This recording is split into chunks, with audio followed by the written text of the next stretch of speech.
Welcome to Daily Newspaper Analysis presented by Narayana IAS Academy. New measures to protect women and children from sexual exploitation. India has 1/5 of the world's child population and unfortunately also has the largest number of child sexual abuse cases registered anywhere in the world.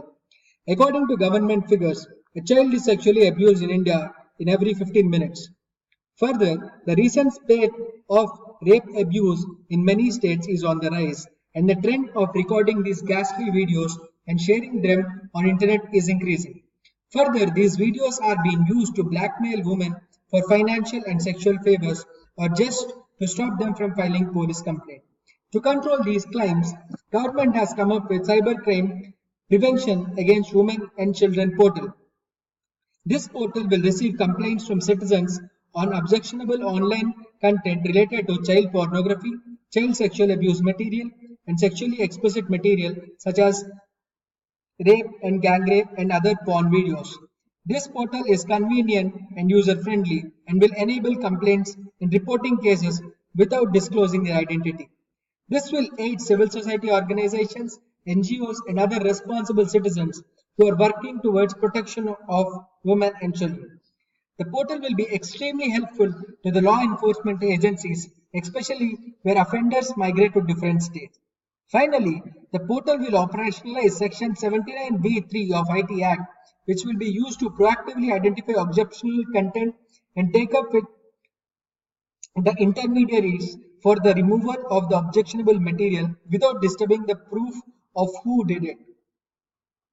Secondly, the government has come up with National Database on Sexual Offenders. NSDO is a central database of sexual offenders in the country which will be maintained by National Crime Records Bureau. The database will include offenders convicted under rape, POSCO and eve teasing cases.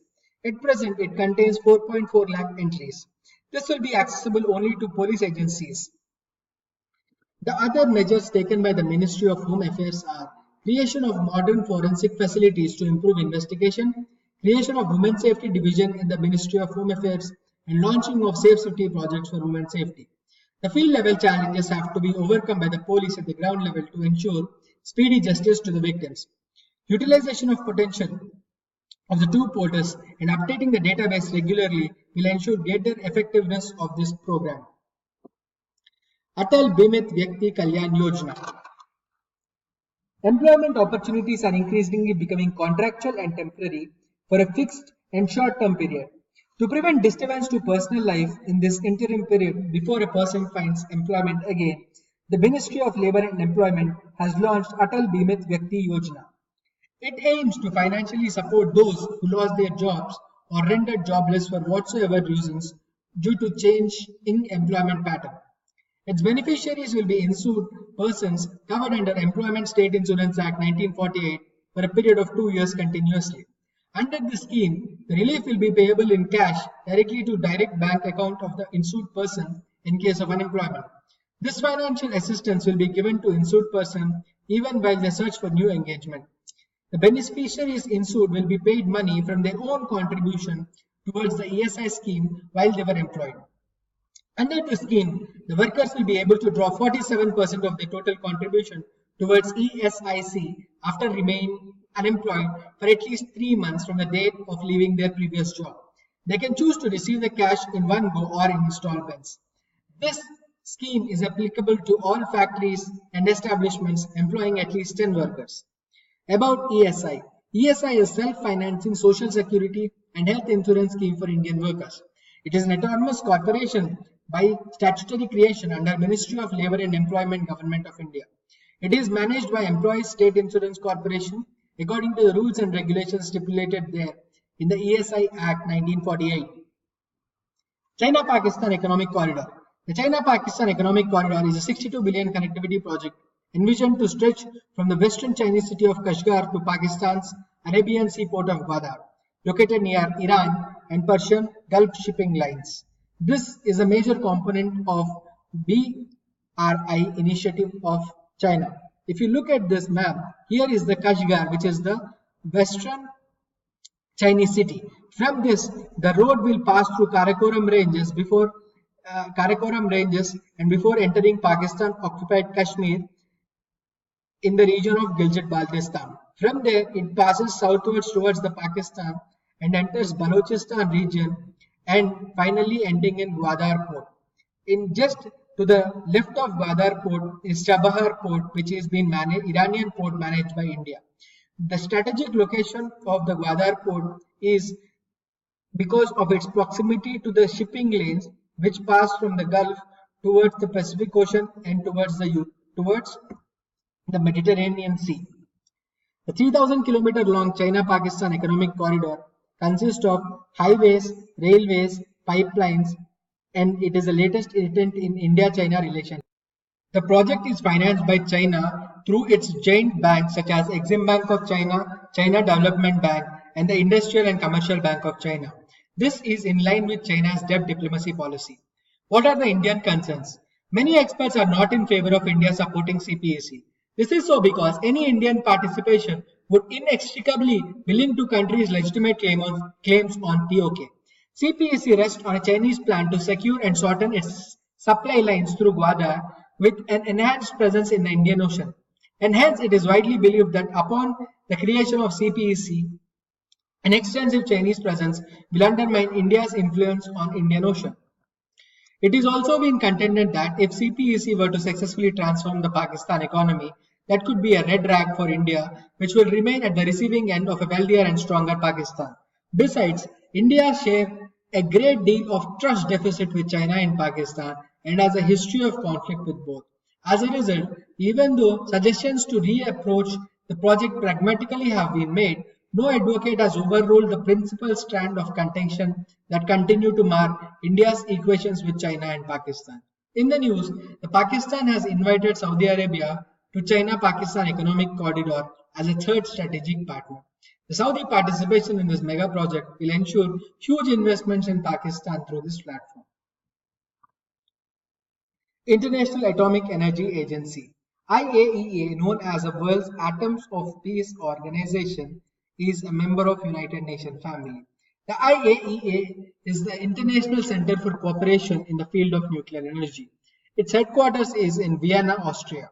The programs of the organization encourages the development of peaceful application of nuclear energy, nuclear science and technology, and provide international safeguards against misuse of nuclear technology and nuclear materials to promote nuclear safety and security standards.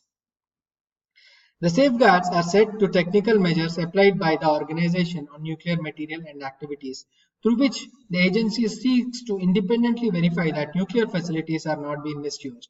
These safeguards are recently used by the J5 countries to ensure that Iran is not illegally making nuclear weapons from its nuclear reactors and its nuclear centrifuges.